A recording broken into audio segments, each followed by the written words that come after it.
날씨가 서늘해졌네. 창문 닫아야겠다. 봤다. 날씨가 제법 쌀쌀해진 것 같아. 그러게. 아, 맞다. 오늘 날씨가 추워지려나? 그러게요. 아, 맞다. 아이를 위해 맞고 엄마와 아기를 위해 맞고 우리 건강을 위해 맞아요. 날씨가 차가워지면 꼭 기억하세요. 인플루엔자 예방접종. 우리 가족 건강 맞춤법. 예방접종이 맞습니다.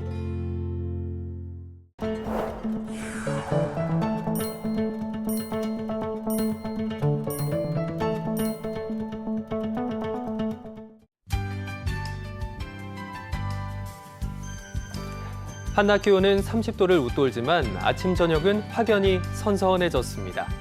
급격한 일교차 때문인지 주변에서 자꾸 콜록대는 기침 소리가 들리는데요. 환절기, 상습 불청객, 각종 호흡기 질환 극복 방법을 감염내과 이샘나 선생님과 함께 살펴보겠습니다. 선생님 안녕하세요. 안녕하세요. 네, 요즘 일교차가 굉장히 커졌습니다.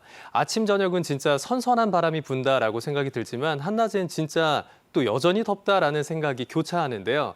이럴 때 특별히 호흡기 질환 환자가 늘어나는 것 같아요. 이 시기만 이 호흡기 질환이 증가할 수 있는 유발 요인이 좀 더 커진다라고 볼 수 있을까요? 그렇죠. 사실은 바이러스 자체는 늘 우리와 함께 있습니다. 네. 우리에게 익숙한 인플루엔자, 코로나 바이러스를 포함해서 조금 관심이 있으신 분들이라면 라이노 바이러스라든지 파라인플루엔자, 아데노바이러스 이런 바이러스들의 이름까지도 들어보셨을 거예요. 사실 이런 바이러스들은 발생 현황이 매주 질병청으로 보고가 되고 있는 정도로 계속해서 우리와 상주하는 그런 바이러스입니다. 네. 하지만 환절기에 특별히 호흡기 바이러스 환자들이 증가를 하는 이유는요. 이제 여러 가지 원인들을 살펴봐야 되는데요. 우선은 환절기니까 환경적으로 온도와 습도가 많이 떨어지게 되고 또 일교차가 심해지다 보니까 변화가 아주 급격하게 발생하게 됩니다. 네. 이렇게 습도와 온도가 전반적으로 떨어지는 환경은 우리가 알고 있는 코로나나 독감 바이러스를 포함한 호흡기 바이러스가 인체 밖에서 생존을 하는데 아주 유리한 환경이에요. 그러다 보니까 인간에게 감염시킬 수 있는 병원체의 양 자체가 좀 증가하게 되겠고요. 네. 그리고 낮아진 습도로 인해서 1차 방어막인 호흡기 점막이 좀 건조해지고 또 날씨가 추워지니까 체온도 영향을 받게 되기 때문에 이러한 여러 가지 환경적 환자 요인들이 다 합쳐져서 호흡기 바이러스 감염이 증가하게 됩니다. 그러면은 결국에는 호흡기 질환을 감염시키는 병원체가 살기 좋은 기온과 습도, 이게 지금 요 시기에 일어나는 가장 큰 문제라는 건데요. 그렇죠. 그렇다면 호흡기 질환에도 여러 종류가 있잖아요. 네. 특별히 이 시기에 주의해야 할 호흡기 질환이 있을까요? 특별히 이 시기에 주의해야 할 호흡기 질환으로는 여러분들에게 가장 익숙한 독감과 코로나가 있습니다. 네. 사실은 다른 일반적인 호흡기 바이러스들도 감기를 많이 일으키기는 하는데요. 이 질환을 말씀드리는 이유는 이 두 질환을 예방하는 방법이 다른 호흡기 바이러스 감염에 의해서 발생하는 그런 호흡기 질환을 예방하는 방법과 크게 다르지 않고 특히 예방접종이라는 예방법이 존재하는 두 가지 바이러스이기 때문이에요. 네. 특히 이 계절성 질환이기 때문에 예방접종 시기도 계절에 따라 늘 정해져 있습니다. 그렇기 때문에 지금 이 시기가 되면 독감, 코로나 알고 계시면 되겠습니다. 그렇군요. 그런데 호흡기 질환의 증상을 되짚어 보면 열도 날 수 있고요. 또 어지럽기도 하고 식욕이 떨어지기도 하고요. 몸살 기운을 겪기도 하는데 이런 증상만 가지고 우리가 독감인지 단순 감기인지 아니면 코로나19인지 일반인의 입장에서는 구분하기가 쉽지 않거든요. 혹시 이걸 분별해낼 수 있는 기준이 있을까요? 솔직히 말씀드리면 사실 증상만으로 구별하기는 힘듭니다. 그렇군요. 네, 그렇지만 일반적으로 말씀을 드리자면 이제 급격하게 발생하는 발열이나 근육통이 있는 경우에는 조금 더 독감일 가능성이 높겠다 이렇게 생각을 하시면 될 것 같고 감기의 경우 그러니까 코로나나 독감 바이러스, 즉 인플루엔자에 의해서 발생하는 것이 아닌 경우, 다른 일반적인 경우에는 사실 크게 고열을 동반하는 경우는 흔하지 않습니다. 네. 자, 제가 또 주변에서 듣기로는 단순 감기인 줄 알고 병원에 가지 않았는데 이게 폐렴으로 발전했다는 그런 사례도 들었거든요. 이게 감기인지 폐렴인지 구분할 수 있는 방법도 있을까요? 사실 이제 의미상으로 보면 감기는 상기도 바이러스 감염이고 폐렴은 하기도 바이러스 감염이기 때문에 의미 구분은 되게 명확합니다. 그렇긴 하지만 임상 증상만으로 구별하기는 좀 어렵고요. 네. 하지만 우리가 병원에 가야 하냐 말아야 하냐 요거를 생각해 본다면 명백한 증상으로는 그래도 37도 8 이상의 발열이 있습니다. 이제 지금과 같은 환절기에는 날씨가 덥지 않잖아요. 네네. 그래서 기온이 낮아졌기 때문에 체온이 아무 이유 없이 37도 8 이상으로 지속이 된다면 병원에 내원을 해보셔야 되겠죠.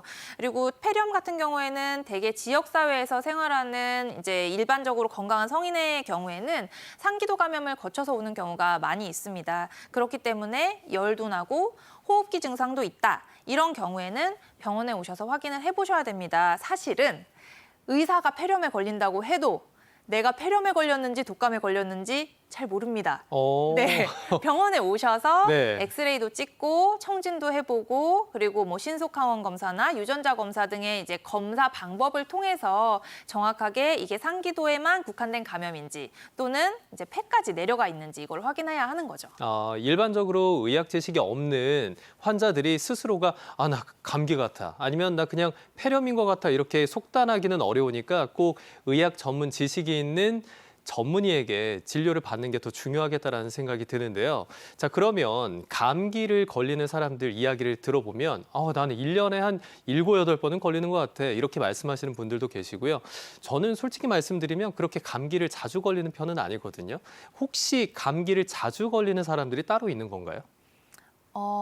개개인의 차이보다는 한 개인에게 있어서 생애 주기에 따른 면역 체계의 변화를 조금 생각해 보시면 좋을 것 같아요. 네. 뭐 예를 들어서 아이를 키우는 부모님이나 요즘에 할아버지 할머니 분들도 많이 키우시는데 이런 경우에는 이제 아기가 어린이집을 처음 가면 계속 감기, 기관지염, 중이염 이렇게 반복되면서 네. 약을 먹고 소아과를 다니는 거를 생각하실 수 있을 거예요. 그리고 소아과에 갔는데 3개월 미만, 그러니까 6개월까지는 아이들이 잘 안 아프다 이런 이야기 들어보신 적 있었을 거예요. 네. 이게 왜 그러냐면 아주 어린 영아들은 엄마로부터 온 항체로 면역력을 갖게 됩니다. 그러다가 시간이 지나면서 이 물려받은 면역력 대신에 자기가 감염되는 병원체로 인해서 면역력을 획득하게 되는데요.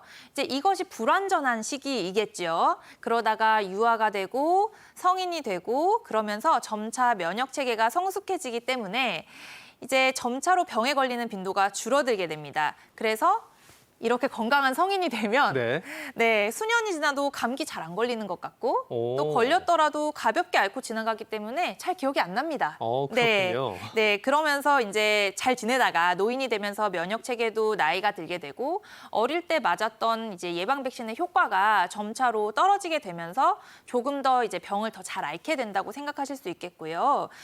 그런 면역 체계의 변화뿐만이 아니고 건강 행동의 측면에서도 살펴보면 이제 소아들 같은 경우에는 뭐든지 입에 넣으려고 하고 또 만지고 손위생을 바르게 하기도 어렵죠.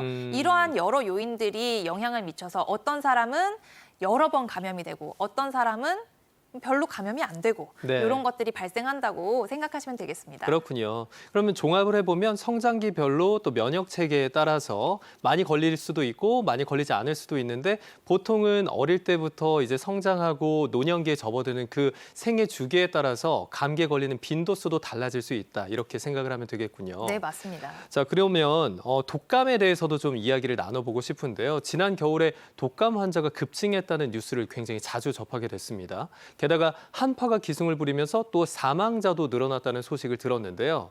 이렇게 독감이 올해도 유행하지 않을까 걱정하시는 분들이 굉장히 많으실 것 같아요. 독감은 해를 거듭할수록 더 강해지는 건가요? 더 강해진다라는 측면에 대해서 조금 풀어서 생각을 해보면 이 강하다라는 말이 구체적으로 좀 더 많은 사람이 쉽게 걸리냐 또 더 많은 사람들의 증상이 심하냐 네. 그걸로 나아가서 사망률이 더 높아지냐 이런 것들을 종합해보면 결론적으로는 바이러스가 매해 독해지는 건 아닙니다. 예, 다만 앞서서 말씀드린 개인적인 요인들, 환경적인 요인들이 합쳐져서 그런 일들이 발생한다고 생각할 수 있겠는데요. 사실 네. 실제로 그런 측면에서 독해지는 이벤트가 있기는 합니다. 이 독감이 계속 변이를 하다 보면 특히 그 A형 독감의 경우에는 조금 어려운 이야기이긴 한데 다른 종에서 감염이 되었다가 우연한 기회에 인체로 변이가 되면서 감염이 되는 경우가 있어요. 네. 이럴 때는 굉장히 대유행을 일으키고 유병률, 사망률이 높아지게 됩니다. 네. 이런 경우에 정말로 독해지는 경우인데 이거는 매해 일어나는 일은 아니에요. 하지만 우리가 자꾸 매해 점점 더 독해지고 힘들어진다 이렇게 느끼는 이유는 아마도 작년 같은 경우에는 이제 우리가 건강 행동의 변화가 좀 많이 있었죠. 네. 그런 것들과 또 한 가지는 나이를 먹잖아요. 네. 그러면서 이제 조금씩 면역 체계도 늙어가니까 여기에 대해서 대항하는 능력들도 조금 더 약해지는 것일 수 있겠죠. 아, 체감하기가 아유 내가 나이를 먹어서 그런가 올해는 독감이 더 심하게 느껴지는구나 이렇게 생각하는 거군요. 그럴 수도 있습니다. 네, 네. 좀 안타까운데요. 이거는 좀 속상합니다. 네, 독감 같은 경우에는 매해 유행하는 그 바이러스가 좀 달라진다라고 이야기도 들었는데요. 어떤 해는 A형 독감, 어떤 해는 B형 독감이 유행할 수 있다 이렇게 들었습니다. 또 어떤 해 같은 경우에는 A형 독감과 B형 독감이 같이 또 활발하게 활개를 친다라고도 들었는데요. 그래서 매년 이 WHO 세계 보건기구는 올 겨울에는 이런 독감이 유행할 것이다를 예측해서 많은 환자들에게 백신 예방을 이제 권고를 하고 백신을 맞으셔라 이렇게 추천을 한다고 하는데요. 올 가을부터 겨울 사이에는 혹시 어떤 독감이 유행할 건지 예측된 바가 있나요? 근데 지금 말씀하신 대로 이제 세계보건기구에서 늘 예측을 합니다. 그렇긴 하지만 어쨌든 일반적인 상황으로 봤을 때 올, 가을, 겨울에만 해당하는 거는 아니지만 네. 일반적으로 동절기에는 A형 인플루엔자가 유행을 하고요. 그리고 초봄에는 B형 인플루엔자가 유행을 하는 패턴을 보입니다. 이제 A형, B형 하니까 이게 무슨 특별한 것인가 생각을 하실 텐데요. 이것도 조금 어려운 이야기이긴 한데 이 네. A형, B형이 뭐 중증도나 이런 걸로 등급을 나눈 게 아닙니다. 이 이름표 같은 거라고 생각하시면 돼요. 그래서 유전 물질의 구성에 따라서 원래는 A형, B형, C형으로 나뉘는데 그 중에서 병을 일으키는 게 두 가지 A형, B형입니다. 그래서 이제 변이가 일어나면 대규모 유행 가능성이 있는 게 아까 말씀드렸듯이 A형이고요. 네. 올해 백신에 포함되는 거는 이 A형 중에서 두 가지 항원, 그다음에 B형 중에서 한 가지 항원 이렇게 해서 세 가지 백신, 3가 백신으로 만들어지게 됩니다. 원래는 4가였는데요. 네. B형 중에서 잘 유행하지 않았던 항원 하나가 빠졌습니다. 그래서 이거는 사실 그 연구원들이나 아니면은 역학조사를 하는 사람이나 이렇게 전문적인 사람이 아니라면 뭐 꼭 기억하실 필요는 없고 시청자분들이라면 이제 A형과 B형이라는 그런 바이러스 타입에 우리가 노출되면 감염을 일으킬 수 있다 정도를 아시면 될 것 같습니다. 그래서 네. 뭐 이용하신다면 우리 사무실에 B형 독감 2명이 확진됐다. 네. 그러면 사무실에서 B형 돌고 있는 겁니다. 그러니까 나도 전염되지 않게 해야 되겠구나. 환기를 잘 시켜줘야겠구나. 요 정도로 이용하시거나 잘난 척하실 때 이용하시면 되겠습니다. 네, 그러면은 뭐 독감 예방 주사 맞을 때 저는 A형 독감 예방 주사 놔주세요 이런 게 아니라 그냥 그 해에 유행할 것 같은 독감 바이러스를 대비하기 위한 뭐 3가 백신 올해는 그런 예방 접종을 추천한다. 그러면 가서 병원에서 그 주사를 맞으면 되는 거겠네요. 네. 그 접종 유행주가 정해지면 모든 의료기관에 동일한 백신, 그러니까 동일한 항원을 포함한 백신이 보급이 됩니다. 그러니까 특별히 본인이 기억하셨다가 이것을 놔주세요 이렇게 요청을 하실 필요가 없죠. 네. 자, 그러면 보통 독감을 한번 앓고 나면 그 이후에 후회하시는 분들이 굉장히 많거든요. 아, 예방접종 할 걸 뒤늦게 후회하시는데 그러면 후회하는 시기에는 이미 늦었다라는 이야기를 많이 하는 이유가 바로 합병증 때문이거든요. 이 합병증이 위험하니까 미리미리 예방접종 해야 한다. 특히 취약하신 분들, 이 독감에 취약한 연령대나 아니면 뭐 계층이 따로 있을 것 같은데 어떤 분들이 특별히 이 독감 예방접종을 꼭 하셔야 될까요? 네, 앞서서 말씀드렸듯이 우리 생애 주기에 따라서 면역 체계가 약해지는 연령대인 그 65세 이상의 고령자, 그리고 생후 6개월에서 59개월의 소아, 그리고 호흡기 질환이 만성적으로 있는 환자분들, 심혈관계, 신경계 질환자, 또 당뇨, 신부전증 등 신질환자, 그리고 고도비만, 임신부가 있습니다. 음. 예, 그리고 이런 그 고위험군이나 우선 접종 대상에게는요, 다니시는 병원에서 문자가 가기도 하고 국가에서 안내가 가기도 하기 때문에 네. 주저없이 접종하시면 되겠습니다. 그렇군요. 자, 그러면 우리 삶을 통째로 바꿔놓았던 코로나19에 대해서도 좀 짚어보겠습니다. 사실 19라는 게 이 코로나 질환이 2019년도에 처음 어쨌든 발견이 되고 막 확산되기 시작했기 때문에 이름이 붙은 건데 지금까지도 우리를 괴롭히고 있잖아요. 이게 올 여름에도 재확산됐다라는 언론 보도가 많이 있었는데 이 재확산세에 대해서 좀 소개를 해주실까요? 네, 맞습니다. 이제 9월 달에 질병관리청에서 발표한 보도자료에 따르면요. 6월 말 이후에 9주 연속으로 이 코로나 환자가 증가하고 있는 추이라고 합니다. 그런데 이제 증상도 조금 약하고 설사와 같은 우리가 호흡기 질환에서 이런 증상이 생길까? 이런 생각이 들 수 있는 증상도 같이 나타나는 경우가 있어서 사실은 보고되는 것 이상으로 많은 코로나 환자들이 있을 걸로 추정은 됩니다. 네. 그렇기 때문에 이제 코로나의 위세가 초기 대유행보다는 조금 약해졌다고는 하지만 그래도 이제 고령층 환자가 60% 정도를 차지하고 그렇기 때문에 면역 저하자와 같은 고위험군은 여전히 주의를 기울이셔야 되겠고요. 그리고 지역 사회에서 생활하시는 그 당뇨나 신부전 등의 만성 질환자분들은 이런 시기에는 좀 실내 모임 삼가주시고 그리고 의료기관이나 요양기관 그런데 방문하시는 건강한 분들이라고 하더라도 마스크와 손위생 등의 위생 수칙을 잘 지켜주시는 것이 좋겠습니다. 네, 코로나19는 시간이 지나면서도 계속 변이 바이러스가 등장한다고 하잖아요. 현재 2025년의 코로나 바이러스 변이는 어떤 상황인가요? 바이러스는 늘 변이를 합니다. 네. 그래서 변이 자체를 가지고 우리가 겁낼 필요는 없고요. 우리가 지금까지 경험한 바에 의한 통계 같은 것을 좀 살펴보는 게 좋을 것 같아요. 지난 4년간 코로나19의 누적 치명률이 0.1%입니다. 네. 그리고 오미크론 변이 이후인 2023년도 국내 코로나 치명률은 0.05%인데요. 요거 숫자만 가지고는 높은지 낮은지 잘 모르실 텐데 이게 거의 계절 독감, 그러니까 인플루엔자와 유사합니다. 그러니까 독감 정도로 조금 겁내시면 되겠습니다. 네. 그리고 더군다나 이제 코로나는 예방 백신이 있고 우리가 대유행을 겪으면서 국가의 감염병 재난 대응 시스템이 한번 점검이 된 셈이죠. 그리고 또 일반 시민 의식도 굉장히 높아졌기 때문에 네. 뭐 이번에 이제 코로나가 좀 계속 증가 추이라고 해서 예전과 같이 대유행이 일어날 가능성을 크게 걱정하실 필요는 없다고 봅니다. 네, 그렇군요. 코로나19가 변이를 거듭해도 일반 독감 수준의 치명률이라고 하니까 너무 겁내지 마시고 적극적으로 치료에 응하셨으면 좋겠습니다. 네, 그 어떤 질환보다 이런저런 떠도는 이야기가 많은 게 호흡기 바이러스 관련 질환입니다. 건강에 대한 잘못된 상식 바로 잡아드리는 시간인데요. 감기, 독감, 코로나19에 대한 오해와 진실을 OX로 풀어보겠습니다. 제가 질문을 드릴 테니까요. 선생님께서 앞에 있는 패널을 가지고 답변을 해주시면 되겠습니다. 네. 자, 먼저 첫 번째 질문 드릴게요. 호흡기 질환, 약 먹으면 7일, 안 먹으면 일주일 걸린다. 세모입니다. 네, 세모군요. 네. 이 호흡기 질환 중에서 이제 상기도 바이러스 감염 감기라고 하는데요.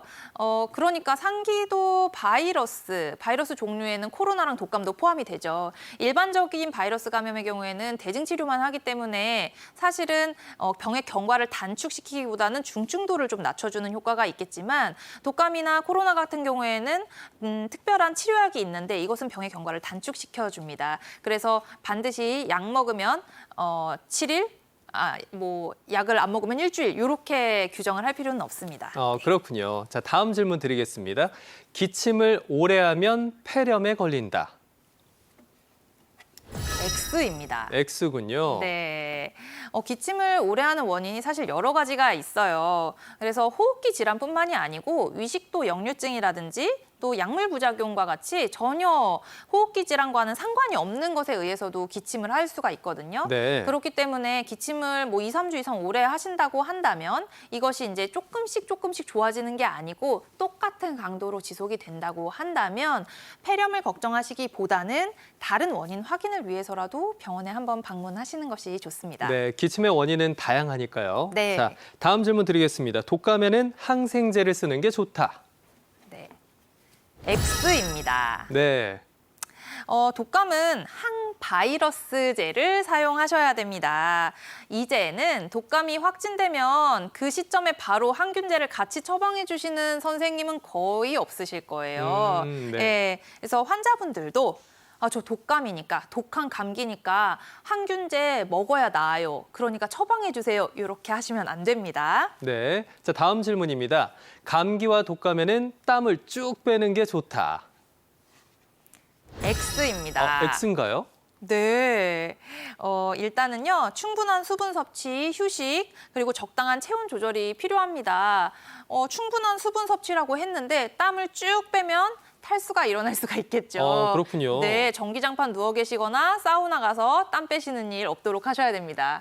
저는 땀을 빼고 나면 뭔가 병원균이 몸 밖으로 나가고 배출돼서 시원하다라는 느낌이 들었는데 오히려 반대였군요. 네. 네, 다음 질문 느낌입니다. 드리겠습니다. 네. 지난해 독감 걸렸어도 올해는 백신 꼭 맞아야 한다. O입니다. 네.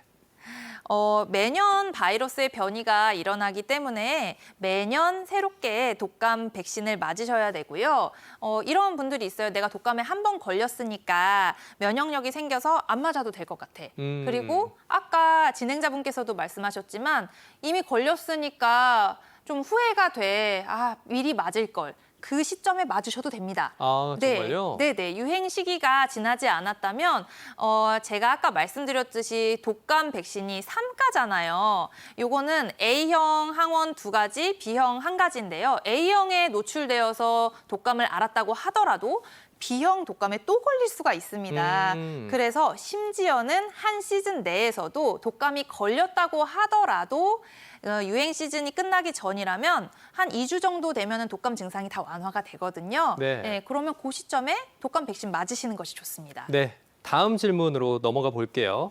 식염수나 소금물로 코 속을 씻으면 감기와 독감, 코로나19 예방에 도움이 된다. 답은 X입니다. 네. 이상하네요. 저는 이거 이렇게 씻고 나면은 예방에 도움이 된다라고 생각해서 매일매일 세척을 하고 있거든요. 네, 혹시 비염이 있으신가요? 딱히 비염이 그렇게 심하지는 않거든요. 있으시긴 있으신가요? 네네. 이게 이제 식염수 코 세척이 아마 이비인후과 선생님들이나 또 소아과 선생님들이 유튜브 동영상으로도 막 많이 방법 알려주세요. 네. 근데 효과가 없는 게 아니고요. 콧물 증상 완화나 코막힘 증상 완화 그리고 점막 기능 회복에 일부 도움이 되는 요법이기는 합니다. 그러나 이제 감염병 예방에 도움이 되냐라고 했을 때는 사실 직접적인 도움이 되지는 않습니다. 그렇군요. 네. 그래서 증상이 있으신 분들이 완화하는 데는 도움이 되지만 뭐 증상이 하나도 없는데 나는 독감이랑 코로나를 예방하겠어라는 목적으로 코 세척을 고통스럽게 하실 필요는 없습니다. 그렇군요. 네. 자, 마지막 질문 드리겠습니다. 지금은 마스크를 써야 할 타이밍이다. O입니다. 네.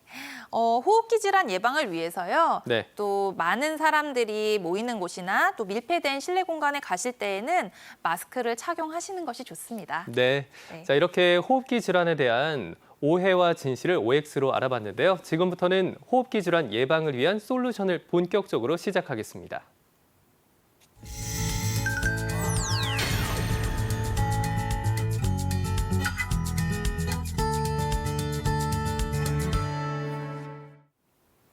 네. 자, 감기와 독감, 코로나19 예방을 위해서 가장 중요한 건 백신이겠죠. 정부가 꼭 이 백신 접종을 해야 되는 사람들을 대상으로 해서 무료 접종 실시하고 있는데요. 올해는 이 무료 접종 실시 계획 어떻게 되나요? 네, 9월 22일부터 단계적으로 진행이 되는데요. 우선 접종자인 생후 6개월부터 13세 어린이, 임신부, 65세 이상 고령자부터 시작을 하게 됩니다. 국가 예방접종 대상자는요, 주소지와 관계없이 가까운 위탁 의료기관에서 또는 보건소에서 접종이 가능합니다. 잘 모르시겠으면 병원 입구에 붙어 있습니다. 네, 그리고 이번에는 이제 코로나19 백신이 올해 처음으로 국가 예방접종 사업에 진입했고요. 네. 접종 대상은 65세 이상 고령자와 6개월 이상 면역 저하자 등 고위험군입니다. 이거는 10월부터 접종이 본격적으로 시작될 예정입니다. 호흡기 질환에 대한 백신 접종이 감염률도 낮춰주지만 중증도나 합병증 발생을 낮춰주기 때문에 가장 효과적인 예방법이고 우선 접종 대상이 되시는 분들은 반드시 접종하셔야겠습니다. 그렇군요. 네. 그런데요, 선생님, 그 독감이랑 코로나 백신 유행 시기가 겹치면서 이 두 개에 대한 백신을 동시에 접종도 가능하다고 들었는데요. 혹시 이 두 개를 같이 맞아도 되는 거야? 라고 고민하시는 분들이 계실 것 같아요. 주의할 사항이 있을까요? 우선 동시 접종 가능하고요. 네. 두 백신 모두 안전하긴 하지만 뭐 유의할 사항이라고 한다면 좀 좋은 컨디션일 때 접종하셔야 되겠죠. 왜냐하면 이제 접종 자체가 미열이나 가벼운 전신 근육통, 또 국소 부위 통증 같은 것을 좀 일으킬 수가 있는데요.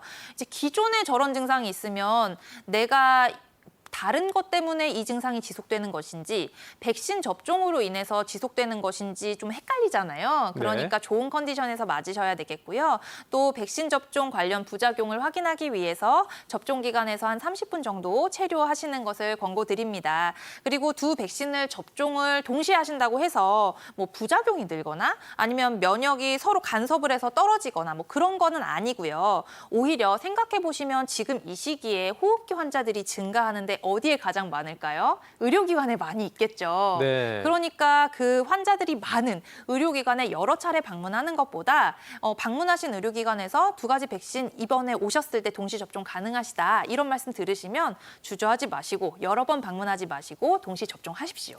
한 번에 동시 접종이 가능하다는 정보까지 주셨는데 네. 자, 우리가 앞에서 살펴본 이런 호흡기 질환들이 사실 면역력과 때려야 뗄 수 없는 것들이잖아요. 이 시기에 면역력을 좀 끌어올리기 위해서 증진하기 위한 일상의 꿀팁이 있을까요?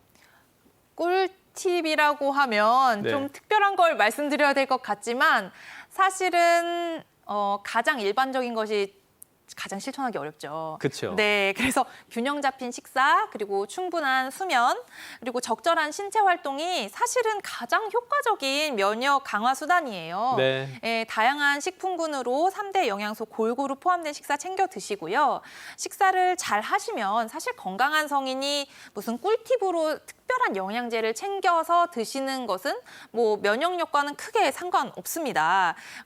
이게 제일 어렵죠. 하지만 요즘에는 또 편의점 도시락만 해도 영양 성분이 다 나와 있고 직장에서 식사하시는 직장인분들은 직장 그 식단에 이렇게 뭐 영양 성분이나 칼로리가 포함되어 있는 표시되어 있는 경우들이 있으니까 면역력이 걱정되신다면 이 영양제를 사볼까 걱정하시기 전에 먼저 본인이 평소에 드시는 식단을 점검해 보시기를 권고드리고요. 네. 또 이제 요즘 수면도 어려워하시는 분들이 많은데 적절한 신체 활동, 세계보건기구에서 권고하기로는 일주일에 최소 150분에서 300분 정도의 중등도 유산소 운동 또는 75분에서 150분 정도의 격렬한 유산소 운동. 그러니까 하루에 한 30분에서 1시간 정도 운동하시는 것을 권고드리는데요. 그렇게 하시면 스트레스 관리와 또 수면에도 도움이 될 겁니다.